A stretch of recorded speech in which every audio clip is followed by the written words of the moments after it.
vamos a conversar con el licenciado Alejandro Pegoraro, que es el director de la consultora Politicón Chaco. Le decimos gracias porque siempre nos atiende, nos da precisiones de estadísticas en las que trabajan siempre. ¿Cómo estás, Alejandro? Buen día. ¿Qué tal? Buen día, ¿cómo les va? Bueno, la verdad que con ganas de que nos informes un poco más, sé que los últimos estudios que se han hecho en la consultora tienen que ver algunas con recaudación, ¿no? Y el eje sería Formosa. ¿Qué nos contás al respecto?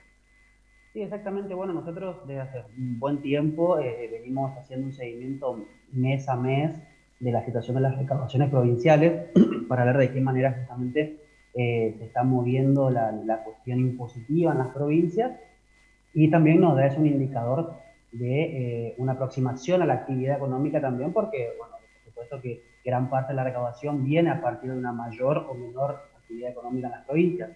El 2019 y 2020 fueron muy duros para la gran mayoría de las provincias, no solamente por la recesión que se traía desde el 2018, sino también por el impacto propio de la pandemia y las restricciones y demás cuestiones.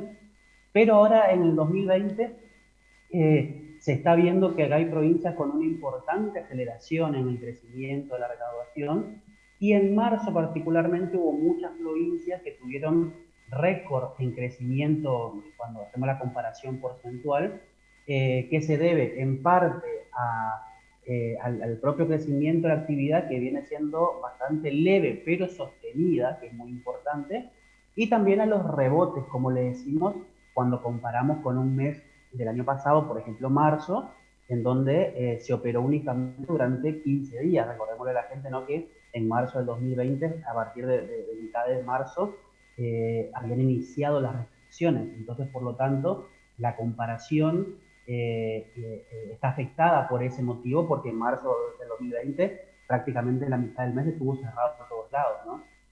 Pero bueno, considerando eso, en el mes de marzo de 2021, Formosa tuvo una recaudación de sus impuestos propios de 705 millones de pesos, lo que eso significa un crecimiento porcentual comparado con marzo del 2020 del 95%, cosa que es un récord en términos de crecimiento, es un dato que no se encuentra, por lo menos en la serie histórica de los últimos 10 años, un nivel de crecimiento tan fuerte como este, y que está atravesado por un montón de cuestiones como las que te decía. Por un lado, comparar con marzo del 2020, que naturalmente fue un mes muy malo y que durante 15 días estuvo todo cerrado, por ende impacta en la recaudación.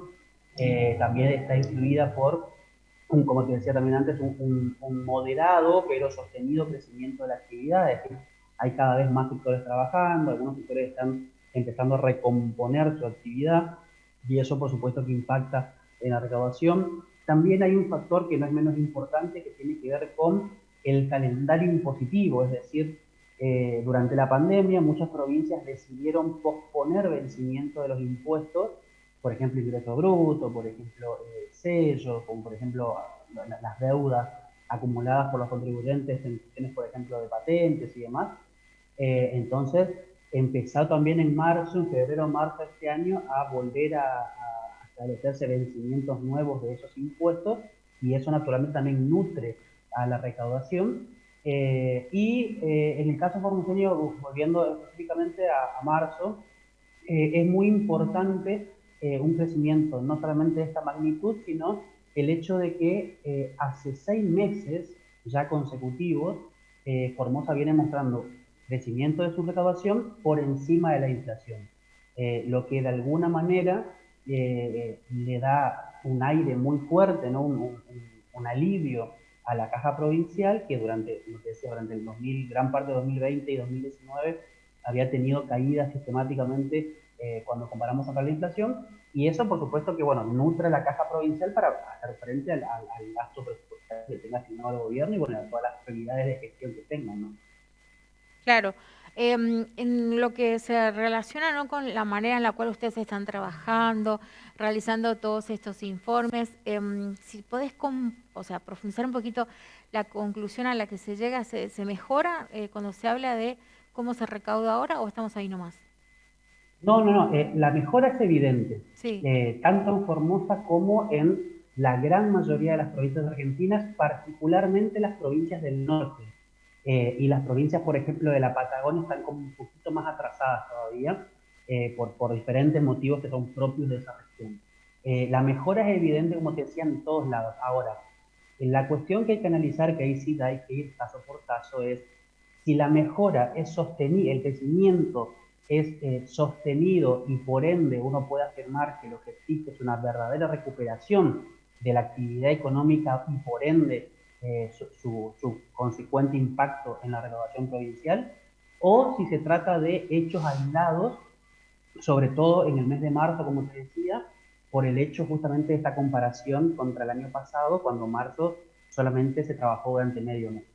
En el caso formoseño te decía, lo importante es que hay 6 meses consecutivos de crecimientos reales por encima de la inflación, que constituye, digamos, un periodo muy importante como para empezar a recuperar lo que tiene que ver con la finanza provincial desde el lado de los impuestos propios. Eso es muy bueno. Formosa tiene un problema histórico, que es una provincia altamente dependiente de los recursos nacionales.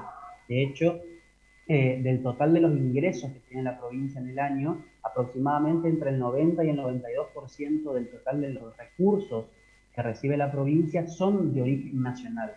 Entonces, eso hace que la provincia sea muy susceptible a las crisis nacionales, justamente. Diferente del caso de Misiones, para quedarnos acá en la región. Misiones, por ejemplo, la recaudación propia de sus impuestos locales representa aproximadamente el 35% del total de sus ingresos.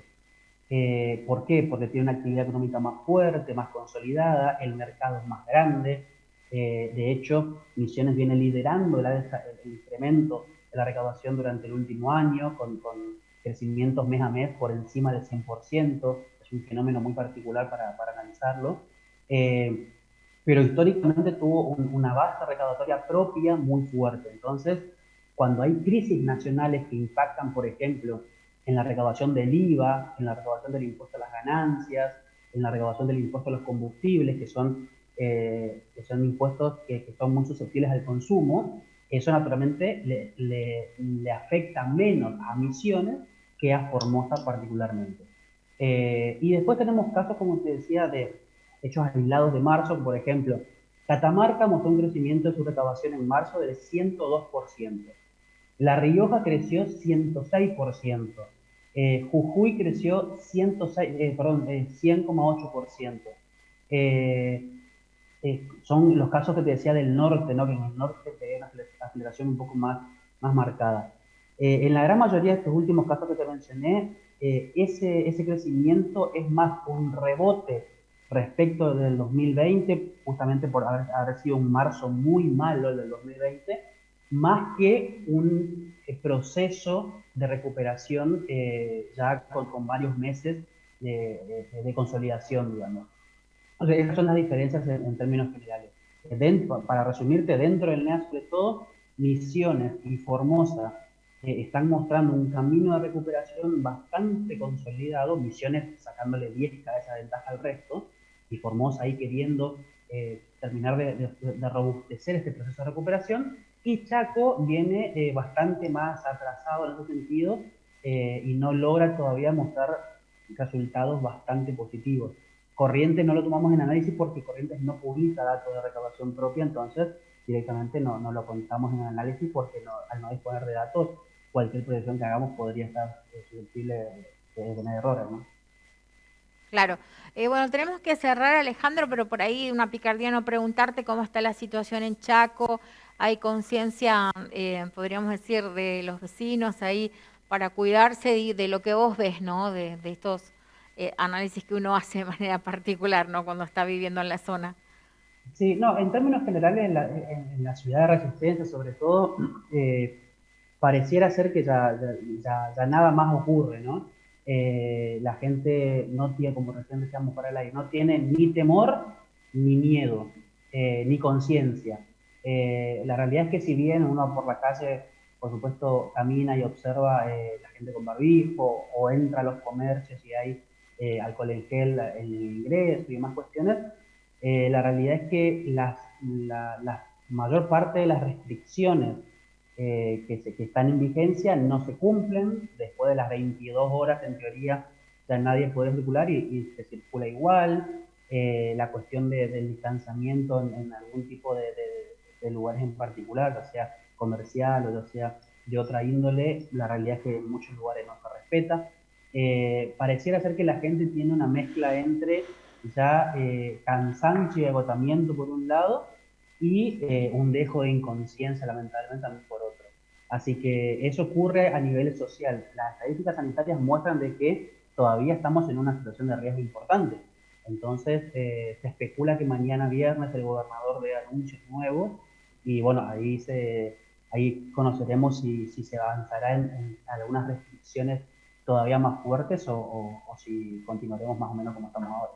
Bueno, gracias Alejandro, por la No, por comunicación. favor, gracias a ustedes. Bueno, conversamos con el licenciado Alejandro Pegoraro, que es de Chaco, con justamente su agencia, que en este caso siempre está brindando datos que tienen que ver con estadísticas de la región, datos económicos, no solamente de lo estatal, sino de lo privado también. Bueno, y hoy también le preguntamos cómo está la situación por allá.